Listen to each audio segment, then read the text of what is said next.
Любая диктатура начинается с простой идеи. С мифа о великой несправедливости, которую нужно исправить. Диктатор всегда ищет обиду, реальную или вымышленную. Ему все равно. Ему, главное, нужен повод объяснить народу, почему завтра в их дом придет война. Уже сейчас, по мере расширения НАТО на восток, ситуация для нашей страны с каждым годом становится все хуже и опаснее. Более того, в последние дни руководство НАТО прямо говорит о необходимости ускорить, форсировать продвижение инфраструктуры Альянса к границам России. Другими словами, они ужесточают свою позицию. Продолжать просто наблюдать за тем, что происходит, мы больше не можем. Это было бы с нашей стороны абсолютно безответственно. Дальнейшее расширение инфраструктуры Североатлантического альянса и начавшееся военное освоение территории Украины для нас неприемлемо. Все, о чем сказал, это наиболее вопиющие, но далеко не единственные примеры пренебрежения международным правом. В этом ряду и обещание нашей стране не расширять ни на 1 дюйм НАТО на восток. Повторю, обманули, а выражаясь народным языком, просто кинули. Да, часто можно слышать, что политика – грязное дело. Возможно, но не настолько же, не до такой же степени. Ведь такое шулерское поведение противоречит не только принципам международных отношений, но прежде всего общепризнанным нормам морали и нравственности. И где же здесь справедливость и правда? Одна лишь сплошная ложь и лицемерие. Мы помним это и никогда не забудем.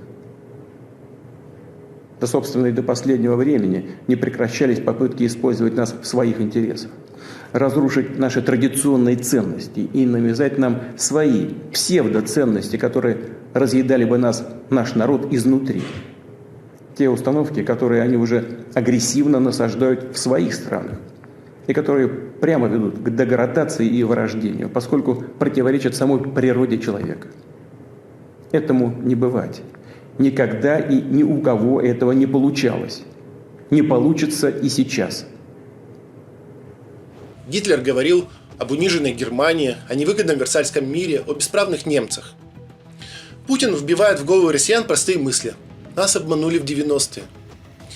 Нас окружили враги. У нас отняли земли. Запад хочет нас поработить.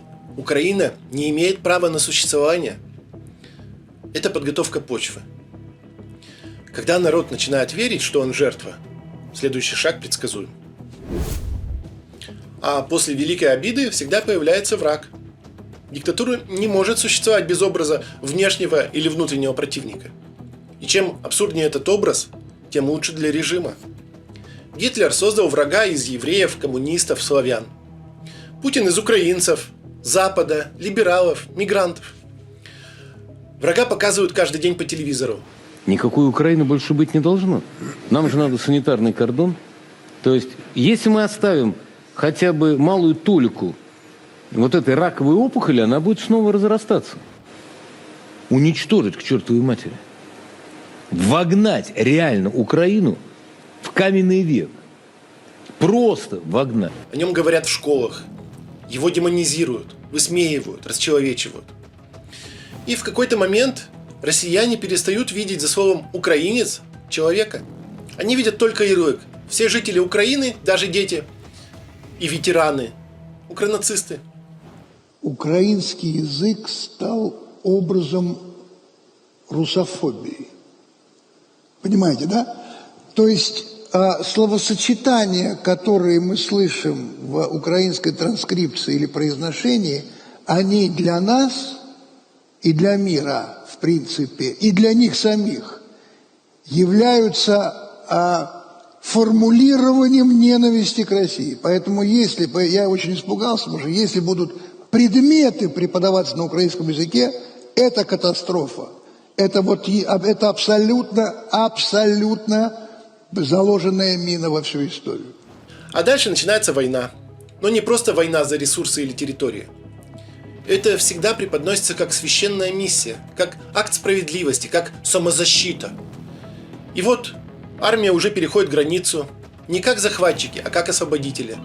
как борцы с нацизмом, как продолжатели дела предков. Именно так начались самые страшные войны 20 века. Именно так началась агрессия Путина против Украины. Что тебе мало? Вы Крым взяли. Них мало. Войска разрешили держать на 25 лет. Корабли здесь. Что тебе еще? Донецк нужен, Луганськ нужен, вся Украина нужна. Мало. Ви кров опливаєте.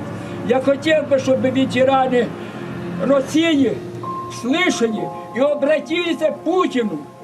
Потому что я вас, дорогие мои друзья, мы делили хлеб пополам. Мы цигарку курили один, 20 человек по одной. Мы друг друга защищали и держали в окопах. А теперь, благодаря Путину, дорогие ветераны россияне, посылают ваших внуков, которые убивают наших внуков. Моего внука убило. Но диктатура не может остановиться на одной войне, потому что ее двигатель – это постоянная мобилизация страха и ненависти. Как только исчезает враг, исчезает и смысл существования режима. Поэтому война становится вечной. В 2008 – Грузия, в 2014 – Крым и Донбасс, в 2022 – вся Украина. А завтра уже может быть любая другая страна. Гитлеру было мало Польши. Он пошел дальше, на Францию, на Советский Союз. Путину мало Украины. Его пропаганда уже грезит ударом по Берлину, по Варшаве, по Вашингтону. Слушай сюда, немецкая дура. Deutsche Dummkopf! Ты еще увидишь, как из-за твоей продажной глупости, Анна-Лена Бербок, Берлин будет гореть! И будет знамя победы над Рейхстагом. Мы и так знали, что все будет наше. И Париж, и Варшава, и Киев тем более. С Одессой и со всем остальным. Диктатура всегда ведет к массовому убийству. Это не сбой системы, это ее суть. Когда тебе годами объясняют, что враг – это не человек, когда тебе внушают, что у него нет права на существование, тогда убийство становится не преступлением, а долгом. Украинец – это представитель племенного образования уровня 15 века. И эта война сейчас не между Россией и Украиной. Она ведь между 21 и 15 веками. Это война между несовершенной, но цивилизацией и диким полем. Не террористами даже, не нациками, а просто вот какой-то грязью, каким-то отребьем, потерявшим 6 веков развития. Это война с какой-то черной дырой, которая засосала Вольтера, Гёте, Гегеля, Толстого, Достоевским, всех, оставив лишь украинские заунывные куплеты. Сука, этой страны не должно быть. И мы сделаем все, чтобы ее не было. И я вам, блядь, говорил, мы сожжем вашу конституцию, блядь, прямо на Крещатике. Так в Европе и появились печи Освенцима. Так в Украине появились братские могилы Бучи, массовые расстрелы в Изюме, разрушенные роддома в Мариуполе. Это прямое следствие политики расчеловечивания, когда человек превращается в объект, который можно легко уничтожить ради высшей цели. Буча, Мариуполь, Изюм, Львов, Кривой Рог, Харьков – одна и та же логика. Целенаправленное убийство мирных жителей. Пытки, изнасилования, расчлененные тела, братские могилы, сожженные трупы. Дети, погибшие в подвалах. 48 часов всем покинуть Харьков и поквартально сносить к чертовой матери. Вот не надо больше ничего говорить. Любые наши проявления взаимопонимания, братья, сестры воспринимаются ими как слабость.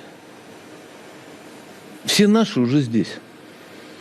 Все, кто нам братья, уже здесь. Это не издержки боевых действий. Это система, это стратегия, это план. Российские солдаты действуют по инструкции. Унизить, запугать, уничтожить. Ломать не только физически, но и морально. Превратить нацию в травмированную, покорную, подчиненную. Это не военная логика. Это логика геноцида. Там, где есть негласный приказ «можно все», любое преступление останется безнаказанным.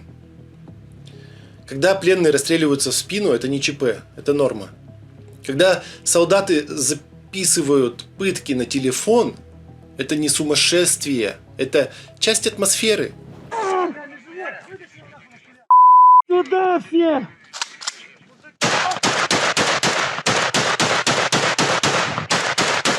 Контрольте эти, пацаны, кто поживее, пободрее. Куда на колени?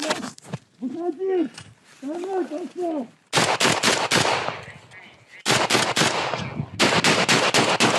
Давай, пошел! Один мой. Снимай меня на камеру! Ща. Стой! Пошел! Пошел! Старый, этот мой. Давай! Пошел!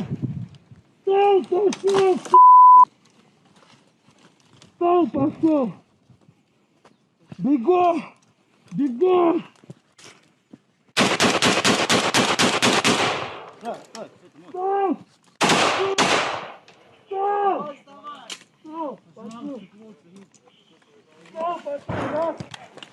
Все равно убьем. Снимай.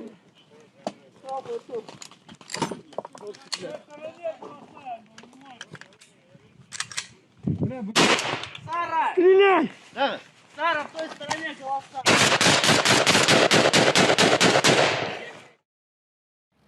Когда за нечеловеческие зверства дают звезду Героя России, а не пожизненный тюремный срок. Майор Росгвардии Андрей Филоненко на все расспросы, за что награда, отвечает коротко: за выполнение боевых задач, и никакой конкретики нельзя. Это и есть подвиг под грифом «совершенно секретно».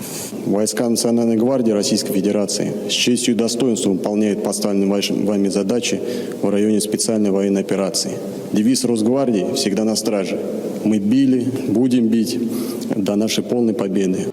Гитлер не сразу построил лагеря смерти. Сначала была пропаганда, потом дискриминация, потом сегрегация, потом гетто, а затем фабрика по уничтожению людей.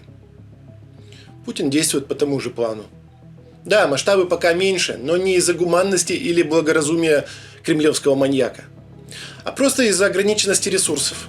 Если бы он был сильнее, счет жертв шел бы уже на миллионы. Он не лучше Гитлера, он просто слабее. Путин – диктатор классического типа, он живет войной. Пока звучит барабанная дробь, его власть держится. Пока люди боятся врага, они не думают о себе, о своих правах, о своих потерях. Как только исчезает война, появляется вопрос: зачем мы все это терпели? Ради чего были все эти жертвы?